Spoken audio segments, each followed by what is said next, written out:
Welcome back, everybody. 13 after the hour, and today in Behind the Headlines, I wanted to take a look at a piece that was just published in New York Magazine.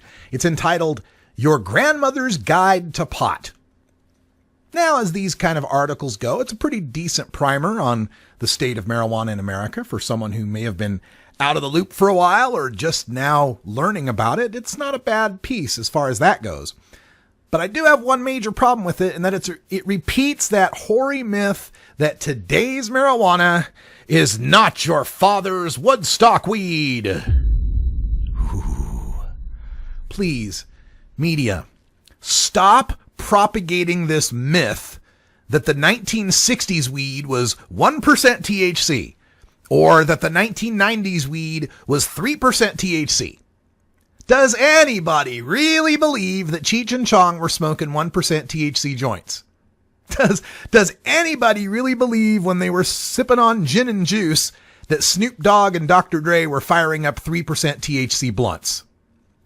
Now, it's not really the media's fault. They might not know too much about the science behind this, and the way they get this Woodstock weed myth is they refer to the federal government's figures on average THC potency in seized marijuana. This all comes from the University of Mississippi's Potency Monitoring Project, and those numbers are a joke. Here's what's wrong with them. First of all, THC wasn't even discovered until 1964 by Dr. Raphael Mechoulam in Israel. So any report on what THC percentages were in the 1960s in the United States of America are bogus. In fact, when they did those first cannabis seizures and they did the first THC testing, they were testing cannabis that had been sitting in hot, dry lockers for weeks or months before it was tested. And naturally, the THC potency degrades over time, given heat. Second, the DEA has changed how it submits its samples of seized marijuana. Now, throughout the 60s, 70s, and 80s, they were just rounding up all the marijuana they could find, indoor, outdoor, whatever, cultivated pot, hydroponic, whatever it was, as well as the wildly growing feral hemp that's left all over the Midwest still, in Nebraska, Kansas. We often call it ditchweed. And they would take all this marijuana and grind it all up, stems, stalks, seeds, leaves, and buds, and then take the average THC of that. Yeah, now, with that, sure, you might get 2 to 4% THC, but nobody was smoking the stalks and the leaves and the seeds. They were smoking those buds, which back then were testing out at 8 to 12%. Third, most marijuana cultivation moved indoors in the 1990s and 2000s through lower cost technologies, lights, hydroponics. We learned how to control the light cycle of the plant to induce it to produce more THC. We started crossbreeding strains for potency. And yeah, the growers were able to raise the THC level of the buds up to 15%, 20%.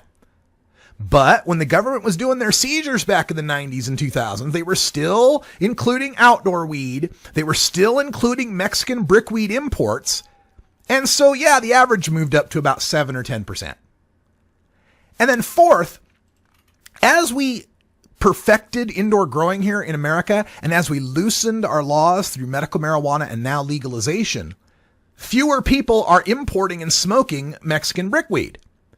And the DEA stopped including ditchweed in its eradication totals. So nowadays, what gets tested for average THC is largely indoor grown, well-manicured buds that, yes, some of them now exceed 20 to 25% THC. So yeah, marijuana potency has increased, but it's not 10 times more potent or 20 times more potent. Maybe it's 2 or 3 times more potent, based on the buds that make up the part of marijuana that people actually smoke. But it is wrong and unfair to compare the seed, stem, stalks, leaves, brickweed, and ditchweed from the 60s to the finely manicured medical marijuana of today and claim somehow potency's gone up 20 times. But you know what? The potency of marijuana doesn't matter anyway, because THC is non-toxic. Now, if you drink tequila in the same amount and frequency you drink beer, that's a problem. Because alcohol is toxic. And while a 6-pack of beer might get you buzzed, 72 ounces of tequila might make you die. But if you smoke a modern joint in the same amount and frequency as you did at Woodstock, you just get high. Really high. But you won't smoke that modern joint the same way you smoked the joint at Woodstock, because marijuana smoking is self-titrating. You feel the effects immediately, and you stop when you feel high. Alcohol's not like that. You might get 6 shots of tequila into you before you realize you should have stopped at 3, because it takes some time for your stomach and liver to process the alcohol. In other words, high is a destination. And it doesn't matter whether you take the bicycle of a Woodstock joint to get there, or you take the bullet train of a modern joint to get there, you still get to the same place, high. In fact, you can smoke less of today's marijuana to get high, but it's still the same high you could have gotten to with more weak marijuana. If anything, the media should be thanking cannabis growers for making a way to get high with less smoking required. And of course, the media always is focusing on the marijuana smoking and pays little attention to the fact that we have marijuana vaporization.